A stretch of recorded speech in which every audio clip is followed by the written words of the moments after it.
Ladies and gentlemen, it is indeed a great pleasure to welcome you today to the Italian Cultural Institute.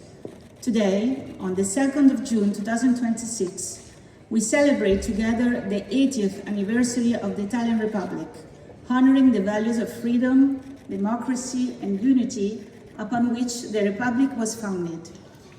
We warmly welcome the Prime Minister Andrej Babiš and all the distinguished guests present this evening.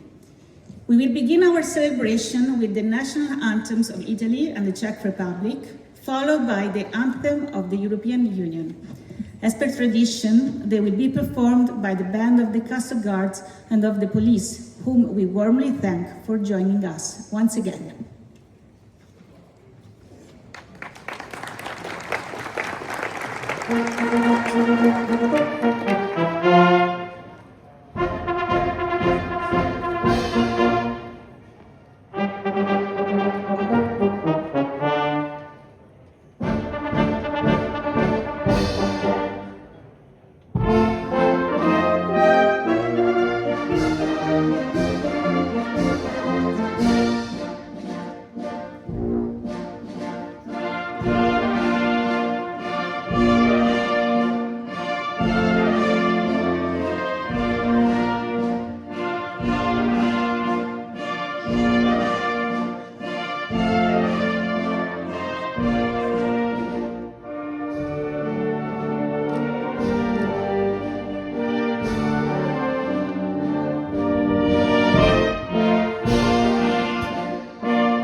Vážení pane premiére, vážená paní ministře a paní ministři, členové Parlamentu České republiky, vaše excelence, vážení přátelé.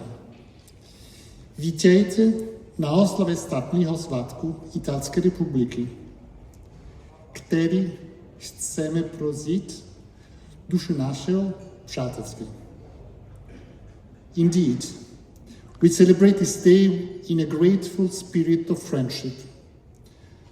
The Italian Republic was born 80 years ago with the free vote of Italian men and women from the ashes of the Second World War.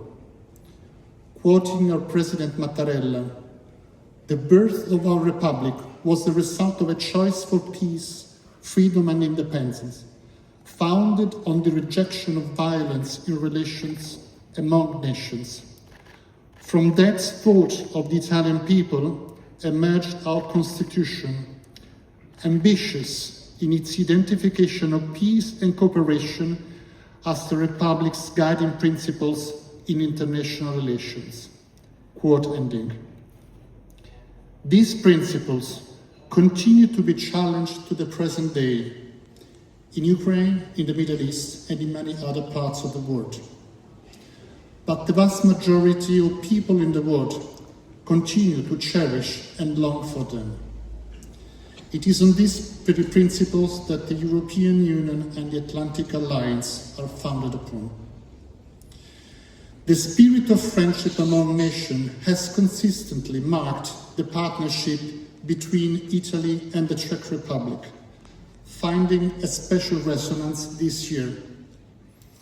Mr. Prime Minister, your meeting in Rome with Prime Minister Meloni in February paved the way for the development of a Czech-Italian plan of action, taking our partnership to a higher level of ambition and enriching it with several new concrete projects. The visit of President Mattarella to Prague in April, at the invitation of President Pavel, highlighted our common values and strong commitment to defending them.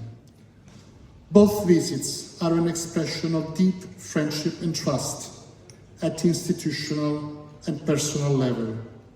I am confident that also the second half of 2026 will see our dialogue deepening. And Mr. Prime Minister, your presence here today is a great honor for us and a strong expression of this friendship. I'm deeply grateful for it. My gratitude also goes to Deputy Prime Ministers and the Ministers joining us this evening. Thank you also to the many members of Parliament, mostly from the incredibly active Czech-Italian Parliamentary Friendship Group, for being with us today. This friendship, so visible this evening, reflects the chemistry between our two peoples, which is sensed very clearly in my daily encounters. It is a special bond that my wife Beata and I have experienced every day in the Czech Republic since our arrival in Prague exactly 4 months ago. It's a chemistry that permeates not only our political relations, but also our flourishing economic ties. Building upon 80 billion annual trade and over 7 billion investment stocks, our two economies cooperate, innovate, and contribute together to the resilience of the European economy. The business mission led by Deputy Prime Minister Havlicek to Rome 2 weeks ago is a powerful message about the strengthening of this partnership. Over 100 Czech and Italian companies, with the support of the Czech-Italian Chamber of Commerce, came together in the Italian Parliament, sharing their creativity, their pragmatism, and their respective industrial strength. And how could one not mention our center-result cultural relations? This very Italian Cultural Institute of Prague, the first established in the world, and housed at Vlašská, in the historic seat of Italian presence in Prague since the 16th century, is a living symbol of the enduring ties between our two countries. Promoting Italian culture in Prague is not simply about showcasing Italian culture abroad. It's about creating a space for dialogue where Italians and Czechs can recognize all they have in common and draw inspiration from it for the future, namely for a Czech-Italian cultural twin year. You will find this spirit reflected in the Institute's exhibition this evening. In the Baroque chapel, the custom designs of 19th century Neapolitan theatre celebrate our shared passion for opera. And in the garden over there, you will meet Pinocchio, whose story resonates naturally with the rich Czech tradition of puppetry and marionette theatre. Last but not least, there is the human dimension of our relations, nourished by encounters, exchanges, and personal connections that today are more vibrant than ever.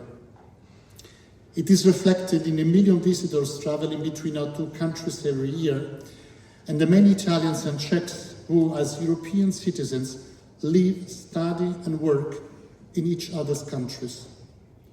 And to the Italians who are with us this evening, allow me to address a few words in Italian.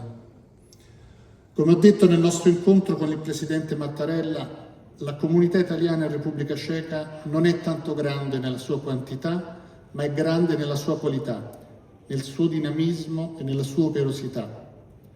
Siete una comunità di cui l'Italia può essere fiera e contribuite in maniera fondamentale all'amicizia tra l'Italia e la Repubblica Ceca. Di questo vi ringrazio. I thank the Italian community for its contribution to our friendship with the Czech Republic, and I thank the Czech Republic for being their welcoming home. To conclude, looking around this wonderful gathering, there are many thanks I would like to express.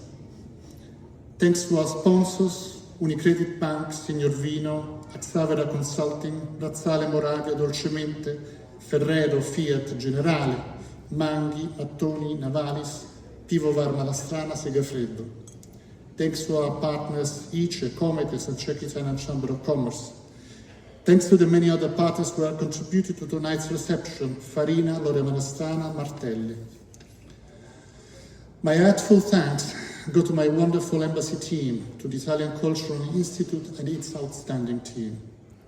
A special thanks to the band of the Castle Guards and of the police for the splendid performance of our national anthems and of a European anthem.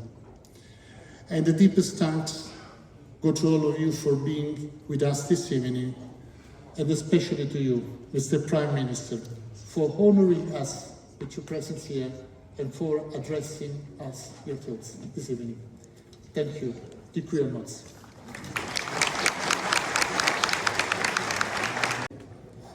Ladies and gentlemen, cari amici italiani, it is a great honor for me to be with you today to celebrate the 80th anniversary of the Italian Republic here at the Italian Cultural Institute.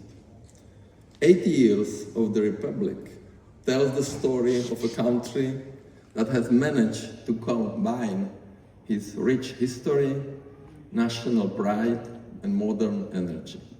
A country that has given Europe not only extraordinary culture and strong industry, but also courage and political strength in difficult times. I must admit that I also have a very personal connection to Italy.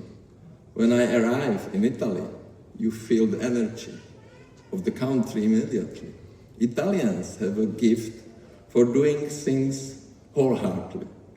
Whether it is politics, business, football, or simply an ordinary dinner. And since we are on Italian soil today, allow me one more personal remark. I must confess that Italy has already had some influence on Czech politics as well. When the famous song Sarà perché ti amo by Ricky and Poveri was played after my final TV debate, many people once again realized how contagious Italian energy truly is. Czechs and Italians are close to one another in many ways. We share respect for traditions, a sense for practical solutions, and the conviction that Europe must remain strong, competitive, and rooted in common sense. Czech-Italian relations have perhaps never been as intensive as they are today. One of my first foreign visits after the election was to Rome. Prime Minister Giorgia Meloni, great leader, and I very quickly established a very good personal relationship that is delivering practical results. Those results are now taking a concrete form in the new Czech-Italian Plan of Action for 2026 to 2030, which we are currently preparing together. I consider this document an important milestone for our bilateral relations. The Plan of Action is not only a political declaration, it is a practical roadmap for strategic cooperation between our countries in the key areas that will shape Europe's future. Together, we want to strengthen cooperation in industry, energy, transport, defense, research, innovation, and new technologies. We are opening new opportunities in sectors such as automotive, aerospace, nuclear energy, artificial intelligence, and critical raw materials. At the same time, we share a common view on the need for a more competitive and less bureaucratic Europe.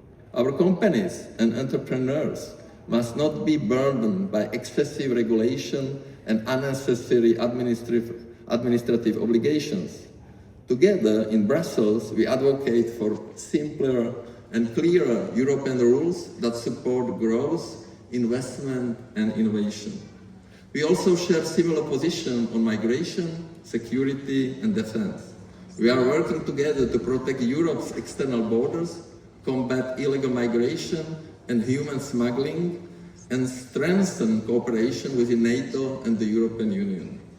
We particularly appreciate that our cooperation is increasingly concrete on the field of defense and security, from joint industrial projects and technology cooperation to cybersecurity, military mobility, and the development of strategic capabilities. The Plan of Action also reflects something equally important: our shared belief that Europe must remain an industrial power. The Czech Republic and Italy both understand the importance of the automotive industry and energy-intensive sector for prosperity and employment. That is why we support the realistic transition to the decarbonized economy, one that protects competitiveness and respects technological neutrality. But our partnership is not based only on economics and politics. It is all about people.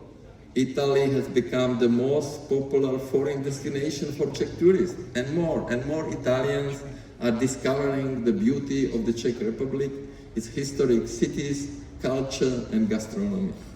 I am also very pleased that the Plan of Action gives strong emphasis to cooperation in science, education, culture, and exchange between young people. Projects in research, universities, culture, and innovation create lasting ties between our societies and strengthen mutual understanding between future generations. The planned year of Czech-Italian culture 2027 and 2028 will be a wonderful opportunity to bring our nations even closer together and to showcase the creativity, talent, and cultural richness of both of our countries. The visit of President Sergio Mattarella to Prague was also highly symbolic. It sent a clear signal that today the Czech Republic and Italy belong among the countries in Europe that truly understand each other, politically as well as personally. Europe today needs more optimism, courage, and self-confidence, and that is exactly what Italy has been bringing to Europe for 80 years. Dear friends, cari amici, I wish Italy continued strength and prosperity. I wish our countries to continue deepening this exceptional partnership, a partnership built on trust, shared interest, and common vision of a safe, strong, and competitive Europe. Thank you. Grazie mille. Now I would propose a toast. Please, the ministers wish to to join us. And I have seen 6 minutes.